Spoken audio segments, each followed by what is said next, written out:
আসসালামু আলাইকুম রহমতুল্লাহি বারাকাতু।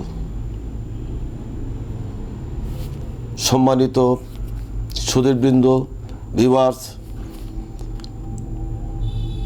আজকের আমার এই বক্তব্য যে যেখান থেকে দেখছেন শুনছেন, একই সাথে মা টেলিভিশন সহ আরও অন্যান্য চ্যানেলে আমার মোবাইলে ফেসবুকে লাইভ চলছে।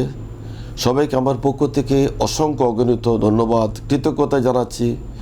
আপনারা সবাই দেখে শুনে সুচিন্তিত মতামত দিবেন এবং দূর দূরান্ত থেকে দেশে এবং প্রবাসে যারা আমাকে দেখছেন শুনছেন সবাইকে অসংখ্য ধন্যবাদ। সম্মানিত সিলেট তথা বাংলাদেশব্যাপী আজকে একটা শোকের দিন। আপনারা জানেন গতকালকে বাংলাদেশের গণতন্ত্র উদ্ধারকারী একজন সংগ্রামী মহিষী নারী তিনি তার শেষ বিদায় নিয়েছেন। ইন্না লিল্লাহি ওয়া ইন্না ইলাইহি রাজিউন। আমরা মরহুমার রুহের মাগফিরাত কামনা করছি, তার পরিবারের সমবেদনা জানাচ্ছি। আমি দেলোয়ার খান, মানবাধিকার সংগঠন হিউম্যান রাইটস ওয়াচ ট্রাস্ট বাংলাদেশের পরিবারের পক্ষ থেকে ইতিমধ্যে আমরা শোক ও দুঃখ প্রকাশ করছি। আপনারা সবাই জানেন এই বিপ্লবী নেতা, স্বাধীনতা সংগ্রামের ঘোষক শহীদ প্রেসিডেন্ট জিয়াউর রহমানের সহধর্মিণী অত্যন্ত বিচক্ষণ কষ্ট করে রাষ্ট্রের হাল ধরেছিলেন।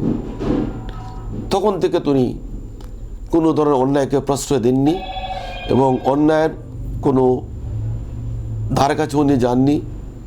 ওনাকে বিভিন্নভাবে এই দেশে নিগৃহীত নাজেহাল হতে হয়েছে, কখনো উনি সেই রাজপথ ছাড়েননি। সেই সাথে ওনার স্বভাবসুলভ আচরণে বাংলার জনগণের প্রতি উনি মনে টাই করে নিয়েছেন এবং ওনার অসংখ্য নেতাকর্মী, লক্ষ কোটি নেতাকর্মী আর সবাই শোকে কাতর হয়ে আছেন। কিছুক্ষণ আগে ওনার জানাজার নামাজ হয়ে গেছে জাতীয় সংসদের ভবনের সামনে দক্ষিণ প্লাজায় এবং সমগ্র ঢাকাব্যাপী শোকের মাতম শুরু হয়ে গেছে। কোটি কোটি জনগণ ওনার এই জানাজায় অংশগ্রহণ করেছে, ওখানে সবাই কেঁদে দিয়েছে, আবেগ আপ্লুতভাবে কেঁদে দিয়েছে। আমার এই বসে রাষ্ট্রনায়ক আর কোনো রাজনৈতিক ব্যক্তি, অনেক ব্যক্তি মারা গেছে, এইভাবে এত লোক, এত অবস্থা, জনগণ পায়ে পাগল পাড়া হয়ে ছুটছে টাকার দিকে। সম্মানিত দেশবাসী, আপনারা দেখছেন অত্যন্ত সুপরিচিত মা টেলিভিশন এবং আমার ব্যক্তিগত চ্যানেলে। মা টেলিভিশনে কর্ণধার সম্রাট শাহজাহান অত্যন্ত সুন্দর মনের অধিকারী, সহজ সরল মানুষ। যখন যেখানে যা ঘটে তাৎক্ষণিক তার মনের মতো করে তোলার চেষ্টা করকে আপনাদের আমাদেরকে সবাইকে দেখানোর চেষ্টা করে।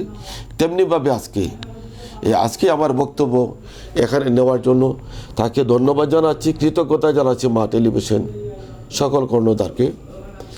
সম্মানিত ভিউয়ার্স, আপনারা জানেন আমার ভাষায় প্রকাশ করার মতন আমি একজন সৈনিক, তাই বলে সকল অন্যায় কাজকে প্রশ্রয় দেব না। আমি একজন নির্দলীয় ব্যক্তি, একজন মানবাধিকার কর্মী, একজন সমাজসেবক হিসাবে আমি কোনো দলের হয়ে কাজ করি না।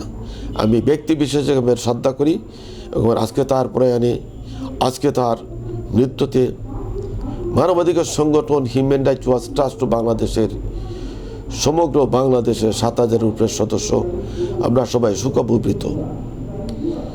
আমরা ভাষা হারিয়ে ফেলেছি। তার পরিবারের মধ্যে সমবেদনা জানাচ্ছি। তার লক্ষ কোটি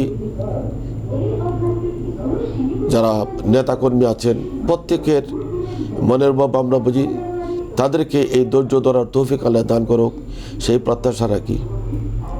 আমরা ইতিমধ্যে শুনেছি মাননীয় মরহুমা 3 বারের প্রধানমন্ত্রী, তার স্বামীর পাশে তিনি সমাধিস্থ করা হবে। এটা একটা সঠিক সিদ্ধান্ত এবং আমরা তার পরিবারের অন্যান্য সদস্য যারা আছেন, তার সন্তান, তার নাতি নাতনি, তার পুত্রবধূ সহ অন্য যারা আছেন প্রত্যেকের ধৈর্য ধরার আল্লাহ তৌফিক দান করুক, সেটা আমরা দোয়া করি। বিশেষ করে দোয়া করি আজকের এই মহিষী নারী, আল্লাহ পাক তার যেন পবিত্র বন্দা হিসাবে কবুল করে, তার জিন্দগির সকল গুনাহ খাতা মাফ করে দিয়ে তাকে যেন জান্নাতবাসী করে, আমিন। আমরা বৃহস্পতিবারে আমরা শাহজালাল মাজারে মানবাধিকার সংগঠন হিউম্যান রাইটস ওয়াচ ট্রাস্ট বাংলাদেশের এবং শাহজালাল শাহপারা রাদিনাল স্মৃতি পরিষদের এবং সচেতন নাগরিক ফোরাম সিলেট বিভাগের আমরা 3টা সংগঠন মিলে আমরা ওনার এই রুহের মাগফিরাত আমরা মিলাদ মাহফিল করব ইনশাল্লাহ। 9টার সময় শুরু হবে। আপনারা যে যেখান থেকে দেখছেন শুনছেন, যারা দেখবেন, যারা আশেপাশে থাকবেন, আপনারা সবাই চলে আসবেন এই মহতী অনুষ্ঠানে। আপনারা এসে শরীক হন এবং অশেষ সোয়াব হাসিল করুন। আসলে আমরা ভাষা খুঁজে পাচ্ছি না। আমরা সামনে একটা নির্বাচন এবং একটা ক্লান্তিকাল দেশ অতিক্রম করছে। এই সময়ে একজন এই মহিষী নারী, যাকে বিগত সরকার তিলে তিলে তাদেরকে নিঃশেষ করে দিয়েছে, তাদের দেশে বিদেশে চিকিৎসকগণ শত চেষ্টা করে ব্যর্থ হয়ে উনি আল্লাহর বাড়িতে পাড়ি জমিয়েছেন, আল্লাহর বান্দিকে আল্লাহ কবুল করে নিয়েছেন। কিন্তু আমরা চাই এদেশের জন্য রেজিম কোনো ফ্যাসিস্ট সরকার আর না হয়। মানুষের প্রতি একজন জনপ্রতিনিধি, একজন অন্যায়কারী, যিনি অন্যায়ের প্রতিবাদ করেছেন, গণতন্ত্র উদ্ধারের জন্য বারবার উনি কারাবরণ করেছেন, কষ্ট করেছেন। ওনাকে জেলে রাখা হয়েছে, ওনার বাসাকে জেলে রাখা হয়েছে, ওনাকে একাকিত্ব করা হয়েছে, ওনার সুচিকিৎসা দেওয়া হয়েছে না। আমাদের পক্ষ থেকে, আমাদের সংগঠনের পক্ষ থেকে আমরা তীব্র নিন্দা ঘৃণা জানাচ্ছি। পরবর্তী জন্য বাংলাদেশে সেই জন্য রেজিম সৃষ্টি না হয়, আপনারা যারা আছেন সকল দলের নেতাকর্মী আমাদের আহ্বান জানাবে। আমরা এদেশের সাধারণ নাগরিক, আমরা সবার কাছে ন্যায় বিচার প্রাপ্তি, কোনো জুলুম, অত্যাচার, চাঁদাবাজি, কোনো ধরনের লুটপাট, জনগণের সম্পত্তি নিয়ে আপনারা তালবাহানা বন্ধ করেন। আল্লাহর ওয়াস্তে আমরা সবাই পৃথিবী ছেড়ে যেতে হবে। আপনারা সেই চিন্তাভাবনা থেকেই রাষ্ট্রক্ষমতাকে যে আসীন হবেন, তাদের প্রতি জনগণের প্রত্যাশা আপনারা যেন ন্যায়ের পক্ষে থাকেন। কখনো যেন কারোর নাম দিয়ে বাড়ি দখল, কারো যেন অন্যায় ছাদাবাজি করতে না পারে, কোনো ব্যাংক লুট না করতে পারে, ব্যাংক দখল না করতে পারে। কিছুক্ষণ আগে সিলেটের কেন্দ্রীয় শহীদ মিনারে জানাজার অংশগ্রহণ করে আসছেন উনি প্রতিটা কার্যক্রমে, এবং উনি একজন দেশপ্রেম, খালেদা জিয়ার প্রতি অত্যন্ত ভক্ত, উনি শ্রদ্ধাশীল, তেমনিভাবে আমরা শ্রদ্ধাশীল। আমরা দেখে আসছি উনি রাজনৈতিক জীবনে কখনো উনি কোনো অন্যায়ের কাছে প্রশ্রয় দেন নাই, মাথা নত করেন নাই। সেই ক্ষেত্রে ওনার একটা সন্তান মারা গেছে, আরেকটা সন্তান অসুস্থ হয়ে লন্ডন পাড়ি জমেছে। আল্লাহ হায়াত দারাজ করুক ভারপ্রাপ্ত চেয়ারম্যানকে, এবং ওনার মাধ্যমে বাংলাদেশটা সোনার বাংলাদেশ গড়ুক এবং নতুন সূর্য আলো দেখুক। উনি রাষ্ট্রপ্রধান হওয়ার প্রত্যাশা রাখি এবং দেশকে সুষ্ঠু সুন্দরভাবে চালাবেন সেই প্রত্যাশায় ব্যক্ত করি।